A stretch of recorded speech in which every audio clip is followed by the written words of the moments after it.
Hey, so what's up, family? Welcome back to the channel. Thanks for tuning in to another video. So today I want to talk about some money mistakes to avoid in your 20s. And for some of you, probably in your 40s. But nevertheless, if you're making any of these mistakes, then you can just feel free to make some adjustments and it will improve your financial status. So if this video is helpful to you, make sure you like and subscribe. So with the first mistake that you want to avoid is moving out too early. Now, I know this mistake because I made it. I moved out too early. I know what you're saying. You can't wait to get out your family's house and be on your own and all that. I totally understand because, like I said, I did it. But here's the thing. Think about this. What if you were to stick around, right, for another year or another 2 years and you focused on saving your money and investing your money so that way that when you do move, you have a certain amount already saved up and you could possibly even just pay your first, year's rent off, right up front. Cause see, what I did personally was I moved out right when I got, started working in my career where I used to work as an engineer. And I moved out because, hey, I'm making the money, I can pay for my bills, right? Well, but here's the thing. Just imagine how much money could you save if you stay at home and you work in your career, for a year or two. That's a conversation that you would probably want to have with your family, especially right out of college. So if you take that time and you don't have to be concerned about all the bills that will be coming at you from all different ways, then you can actually take time and build up a nice amount of money, in the bank for when you do move out. So now here's the second one. It's going out too much. Now this one may be a little bit boring because people are like, no, I gotta go out. I gotta have a good time. Had a long week at work. Gotta go hang with my friends, yada, yada, yada, yada. Well, if you look at how much money you spend throughout the week, going out, if you're partying every weekend, you're putting out a lot of money. And that stuff starts to add up, and that's money that you could use towards, getting out of debt or, taking care of whatever bills, whatever it is that you need, or even just preparing for your future. Because when you go out, some of you might want your outfits, you might like to buy a lot of drinks, like to go out to the club, buy drinks with your friends, taking Ubers and Lyfts everywhere,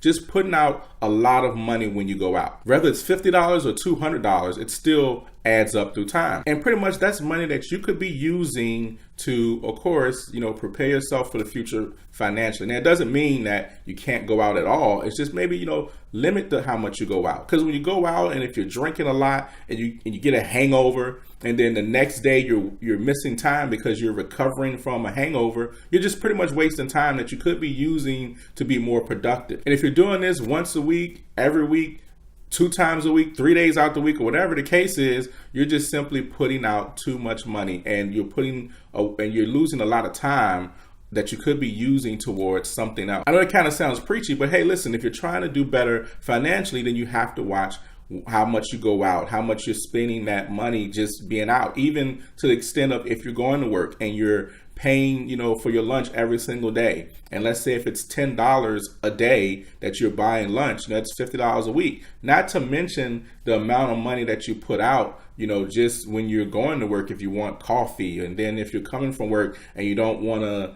eat what you have at home, or you don't want to, cook, whatever the case is, you're just putting out a lot of money. And so then in the course of a month, you've spent hundreds and hundreds of dollars that you could use towards rather getting out of debt or use towards planning for your future or something that's a little bit more important that you're really going to wish you had, taken that time to be more disciplined. And I know, like I said, it sounds pretty boring, but trust me, when you get older, you're going to wish you did it. 20, 30 years from now, all of that, I can do what I want to do. I'm grown. Yeah, 20, 30 years from now, it's going to be like, oh, I wish I had changed, or I wish I had not did this, or I wish I had not did that. Trust me, it comes back around. So number 3 is investing for your future, planning for retirement, which you kind of heard me mention in the first 2 points. Now, in your 20s, you typically aren't thinking too much about, retirement, or that far down the line. You're kind of thinking about right now. You know how we say time is moving so fast? Well, what happens is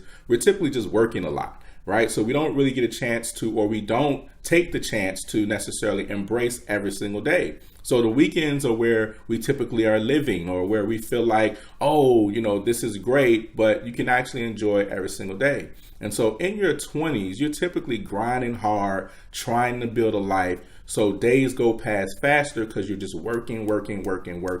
Well, in that process, you also want to make sure that you take time out to plan for your future. Plan for when you're in your 30s. If you want to get a house, plan for it. If you want to, buy a car, plan for it. You don't have to do everything the way everybody else is doing it. You can set yourself up better by starting and planning now for what you want later. And yes, you may be in your 20s and you 60, 70 years old. That's far off. Like, I got plenty of time. But the quicker you start to invest, it takes less money to get to a higher goal because you started much earlier. So the money that you have right now, it can be worth so much more if you take the time to set up the proper accounts, take the time to get the proper habits, speak with whoever you need to speak with, and put those disciplines in place so that way that you're investing monthly, weekly, whatever, just so that way that you can have things positioned. Because I'm sure you're probably going to want a family. You're probably going to want kids, at least most of you, and those things cost money. And so you can use the power of now to prepare for things that you don't know that will even come up, as well as things that are ahead that you really think about, having one day. So now the fourth one is credit cards. Now I know what you're thinking. I'm going to say absolutely no credit cards. Well, for some people, no credit cards make sense. You don't need to have a credit card. But for some others, it's more so about being disciplined with a credit card.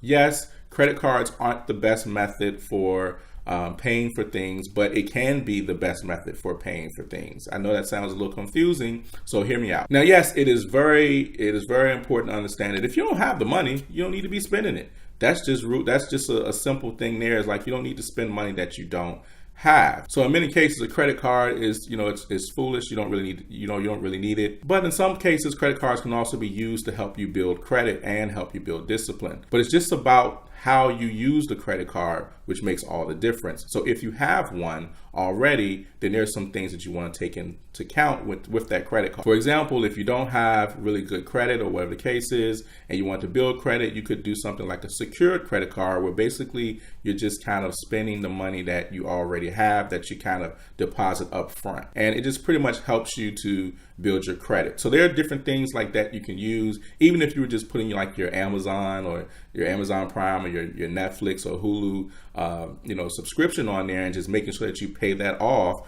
Those things can help towards building your credit. But basically the thing with credit card is more so the discipline and making sure that you have the right habits if you have a credit card. And if you don't have one and you don't need one, then don't get one. So with the credit cards, for each person, it's different. It's not necessarily always the case of, just don't get one. But if you can be disciplined around it and you can make it work for you for the benefits that may come with it, like some people use it for the rewards that come with it and for flying and things like that, then yeah, hey, go at it, long as you keep it disciplined, because the moment that thing gets out of whack and you're paying interest on money that you already didn't have, it can be very difficult for you to catch up. So you want to make sure if you have one to be disciplined, but if you don't need one, then just don't get one. So, but watch that pitfall. Credit cards have doomed a lot of 20-year-olds, especially coming right out of college or in college, because of that mighty old, I can spend it even though I don't have it. And the last one is not going for your dreams. Yeah, it seems funny, like,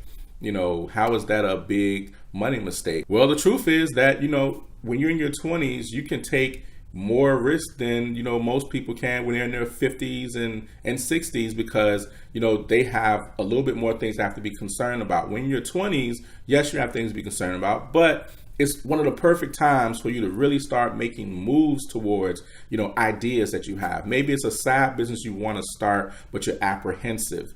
Going after your dreams, you never know what could happen. Right? It's like the quote that says, you miss 100% of the shots that you never take. So don't be afraid to pursue a dream. Yes, you can hold a day job and pursue your dream. And for some of you, your dreams may mean that you need to just go all in towards that dream. So don't hold back. Just take the time, put the right planning in place, and start to make the steps towards something that you really, really feel passionate about, because in your future, you're going to need that. One of the things that happens with people is they work a lot, right? They do a whole lot of working, and they're working the job for 10, 20, 30 years. And in that process, most people never ever grow, because it's not required for them to grow or to challenge themselves. And so people, they just kind of, go about life just kind of in a lackluster mood, or just kind of just, stuck, stable type of thought pattern. They're not really feeling fulfilled because they're not working on anything that they really have passion about or anything that they're really excited about. It's like another saying that goes that if you hate Mondays, then you haven't discovered why you woke up on Monday in the first place. So having something that fulfills you is very vital in life. It makes you wake up with excitement. You look forward to the day. You're growing, you're challenging yourself, you're discovering new things, and those things can be great benefits to you financially, especially if it's a business, or a side business or something that's bringing in extra income. Because like I said, a lot of people, they'll work, they'll never grow, they'll never change, and then they get to a place to where they want change, and it's just normally later on in life. Well, in your 20s, you can do those things now. You can take those risks now. You can take risk on those ideas. You have plenty of time where you can do that and still recover. It's just like investing. In your 20s, you can take more risk investing than someone that's in their 60s or 70s. Hey guys, so next month I'm actually going to be releasing a free ebook, and this ebook is going to help college students prepare for when they get out of college and how to prepare for the real world financially. It's one of the first ebooks in a preparation series that I've been putting together financially to help people prepare for different aspects in their life. Of course, college students, it's going to be a free ebook. And if you know anybody that's in college, or if you're in college yourself, or if you just want that knowledge, then feel free to put your information in the link below in the description. So once it comes out, everyone that's on our email list will get that ebook. So hey, I hope this has been helpful. 5 money mistakes to avoid, and I hope you guys enjoy the rest of your day. Peace.